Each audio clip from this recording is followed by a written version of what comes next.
खबर जयपुर से, जहां राष्ट्रीय व्यापारी पार्टी अब व्यापारिक हितों को लेकर चुनावी मैदान में भी उतरेगी और राजनीति में इस पार्टी ने ताल ठोक दी है। पार्टी ने बताया कि व्यापारियों के राजनीतिक दल वोट तो लेते हैं, समर्थन लेते हैं, लेकिन आज तक किसी राजनीतिक दल ने व्यापारियों के विकास और उनकी समृद्धि के लिए प्रयास नहीं की। टोंक ने कहा कि ऑनलाइन जगत की हालत खराब कर रखी है और सरकारी केवल मुखदर्शक बनकर देख रही है, इसलिए अब व्यापारियों को खुद ताल ठोककर मैदान में आना पड़ रहा है। तरफ से आप अध्यक्ष हैं, तो बताइए आप क्या आगे प्रोसीजर है अपना दुकानदारों के लिए, क्या करना चाह रहे हैं आप दुकानदारों के लिए? पिछले 75 सालों से दुकानदारों का जो भी सरकारें आ रही हैं, चाहे केंद्र में हो चाहे राज्य में हो, इनका शोषण कर रही है। इनके सारे खजाने ये दुकानदार भरते हैं, व्यापारी भरते हैं, और बदले में इनको दोनों सरकारें इनके हाथ में कटोरा पकड़ा देती है। और आज स्थिति ऐसी आ गई है इस कोविड के बाद में, हम लोग ना चाहते हुए भी हमें राजनीति में कूदना पड़ रहा है। हम लोगों को इन लोगों ने मजबूर कर दिया है। हमारे दो हाथ हैं, एक हाथ पे इन्होंने हमें कटोरा पकड़ा दिया है, और अगर अब हम लेट कर गए तो दूसरे हाथ में भी हमें कटोरा पकड़ा देंगे। ऑनलाइन की वजह से सारे बाजार तबाह हो गए हैं, और ऑनलाइन रूपी अजगर जो है धीरे धीरे बाजार को निकल रहा है। ये सरकारें सब कुछ जानती है, बूझती है, लेकिन फिर भी इन छोटे दुकानदारों का और बाजारों को बचाने का किसी ने आज तक प्रयास ही नहीं किया। अपन ये बोले कि साहब इसने ईमानदारी से प्रयास नहीं किया या ये किया, इन्होंने तो प्रयास ही नहीं किया। सारे के सारे जितने बाजार है, सारे के सारे ऑनलाइन से तबाह हो रहे हैं। तो हमें इस बाजारों को बचाने के लिए, हमारे व्यापार को बचाने के लिए, हमारे परिवार को बचाने के लिए, हमारे यहाँ जो काम कर रहे हैं लाखों कर्मचारियों को बचाने के लिए, हम लोगों को अब ना चाहते हुए भी राजनीति में उतरना पड़ा है। हम लोगों ने अब तक इनके उम्मीदवारों पे भरोसा किया है। हम अब भी यही कह रहे हैं, चाहे बीजेपी हो, चाहे कांग्रेस हो, चाहे बसपा हो, कोई भी हो, कि इस बार उम्मीदवार हमारे होंगे, आपके नहीं होंगे। पार्टी आप अपनी करो, कोई दिक्कत नहीं है हमारे को। आप हमें टिकट दीजिए। हम ये चाहते हैं ज्यादा से ज्यादा हमारे व्यापारी दुकानदार विधानसभा में जाएं और हमारी बात को रखें। यदि हम आपके ऊपर 75 सालों तक विश्वास कर सकते हैं, आपके आदमी को वोट दे सकते हैं, तो अब के आपको भी दुकानदार व्यापारियों पे भरोसा करना चाहिए। आप हमें टिकट दीजिए, आपके चुनाव चिन्ह पे हम चुनाव लड़ेंगे और जीतेंगे। लेकिन यहाँ पर भी आप हमारे साथ राजनीति करते हो, तो हम लोग व्यापार नीति वाले लोग हैं, हम लोगों को राजनीति नहीं आती है। हमने स्पष्ट कह दिया है, राष्ट्रीय व्यापारी पार्टी जो हमारी व्यापारियों की अपनी पार्टी है, हम उसके टिकट से चुनाव लड़ेंगे ही नहीं, जीत के भी दिखा देंगे।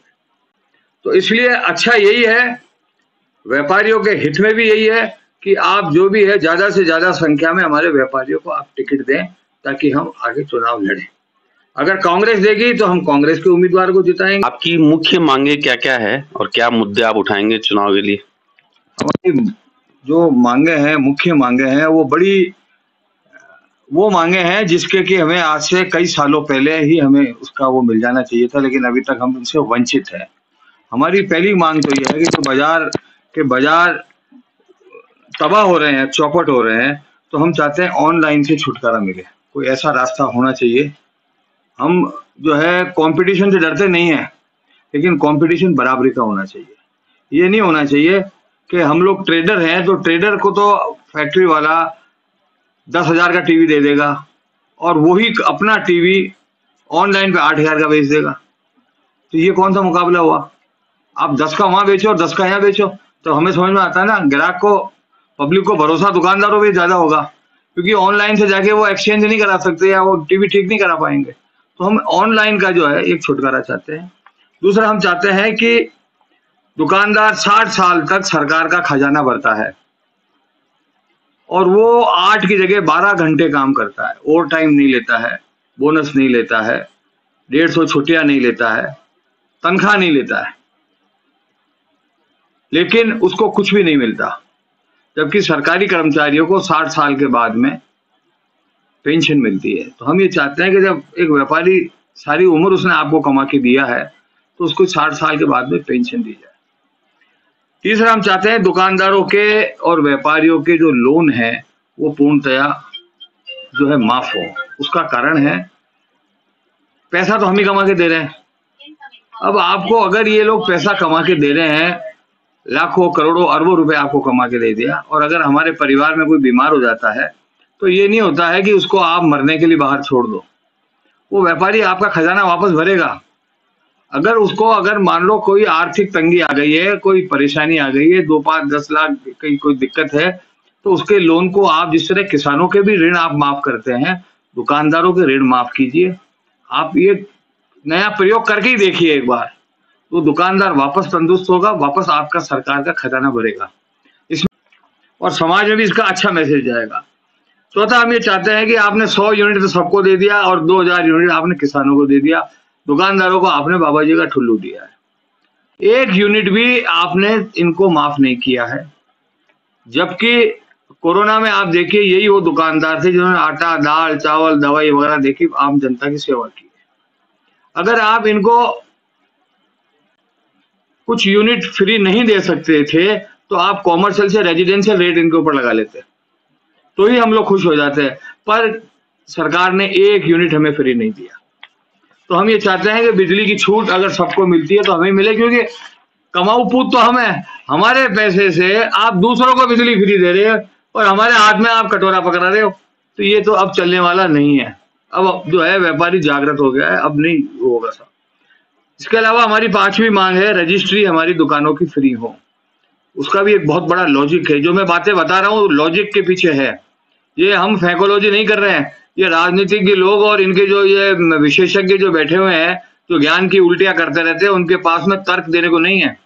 हम जो कह रहे हैं दुकानदारों की रजिस्ट्रियां फ्री होनी चाहिए, उसका पीछे ये है कि जिस दिन से हमारी दुकान चालू होती है, केंद्र और राज्य दोनों सरकारों को जीएसटी के माध्यम से कमाई शुरू हो जाती है। जब तक दुकानदार जिंदा रहेगा उसको रोज जीएसटी मिलेगी, वो मर जाएगा, उसकी औलादे पीछे होंगी, दुकान चलाएगी तो उनको मिलेगी। तो सरकार को चाहिए कि वो कमाऊ पुतों को पैदा करे।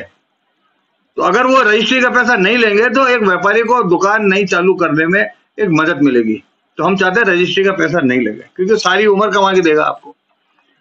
इसके अलावा हम दुकान खोलते हैं, उसके ऊपर अगर हम ग्लोसाइन बोर्ड लगा लेते हैं तो ये हमारे से उसका टैक्स ले लेते हैं। अगर मान लो हमने 10x4 का बोर्ड लगा लिया तो ये हमें कहते हैं जी 34,000 रुपए दो आप दुकान के नाम लिखने का। ये कौन सा तरीका हो गया, मेरी समझ में नहीं है। दुकानदार से क्या क्या लोगे आप? इनकम टैक्स भी ले लेते हो, जीएसटी भी ले लेते हो, आप दूसरे आय नगर निगम के टैक्स भी ले लेते हो।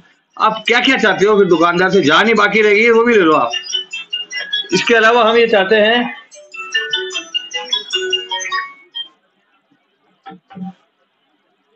कि जितने भी हमारे ये रेडी वाले, ठेले वाले, इनसे जो ये उगाई होती है वो नहीं होनी चाहिए, उस पर रोक लगनी चाहिए। गरीब आदमी, इनसे आप जो है ये हफ्ता वसूली, ये वो जहां भी है वो बंद होनी चाहिए।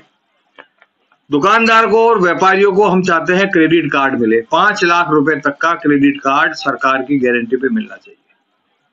कारण क्या, व्यापारी को कभी आना जाना 50 जगह पड़ता है, हमेशा उसको पैसे की अगर मान लो कोई तंगी भी है तो क्रेडिट कार्ड होगा तो कोई दिक्कत नहीं होगी। तो हमें जैसे किसानों को भी आपने दिया है, हमारे को भी क्रेडिट कार्ड मिलना चाहिए। 50,000 तक की हवाई यात्रा फ्री। व्यापारी जब बाहर जाता है तो माल खरीद के लाता है या माल बेच के आता है। उदाहरण के लिए अगर एक आदमी जयपुर से बॉम्बे गया, 10 लाख का माल खरीद के लाया, तो सरकार को जैसे ही हम माल के ऑर्डर लेके माल गोदाम से बाहर निकलता है बम्बई से, उस पर जीएसटी लग जाती है। अब उदाहरण के लिए मान लो उस पर 18% है, तो 1,80,000 रुपया जीएसटी उस दुकानदार व्यापारी को वहीं के वहीं देना पड़ता है, तो माल बाहर निकलता है। तो सरकार की तो 1,80,000 की कमाई हो गई। अब माल कब आएगा, कब बिकेगा, क्या होगा, ये सब दुकानदार के भाग्य पे बेचारे के। अगर जाने के 10,000 आने के 10,000 सरकार ने दे दिया व्यापारी को, तो भी सरकार को 1,60,000 का फायदा ही है, नुकसान नहीं है। व्यापारी को ये है उसको आने जाने का खर्च में थोड़ी सुविधा मिल जाएगी। तो ये एक व्यापारी और दुकानदार दोनों के फायदे की जो है ना योजना है, ये हम चाहते हैं। उसके अलावा हम ये चाहते हैं कि हर दुकानदार जो बेचारा रेडी पे बैठा है, ठेले पे बैठा है, आज फर्श पे बैठा हुआ है। आप देखोगे छोटी चौपड़ पे दुनिया भर के ये जो आपके माला बनाने वाले हैं वो बेचारे आज 3 पीढ़ियां हुई बैठे हैं। पत्थर का नीचे का उनका फर्श है, एक बोरी लगा देते हैं और बैठे रहते हैं। 3-3 पीढ़ियां निकल गई, 2 फुट बाय 2 फुट का उनके बेचारे गए है, उसमें माल भी रखते हैं और बैठते भी। सारे दुकानदार जितने भी आपके ठेले वाले हैं उनके पास 12 इंच बाय 12 इंच का मुश्किल से स्टूल है और वो 12 से 15 घंटे उस पर बैठे बैठे अपना व्यापार करते हैं और सरकार को कमा के देते हैं। बैठे बैठे आप ये देखिए कि उनकी जो हिप्स हैं वो लाल हो जाते हैं। और हम भी इंसान हैं, हमें भी देखना चाहिए कि कितनी मेहनत करनी पड़ रही है उस दुकानदार को, तब जाके जो है वो जनता की भी सेवा हो रही है, खुद का पेट पाल रहा है बेचारा। तो ऐसे जितने भी लोग हैं जो बेचारे रात को उनकी कमर में दर्द होता है लेकिन सुबह फिर उनको वापस ड्यूटी पे बैठना है, फिर 12-15 घंटे काम करना पड़ता है।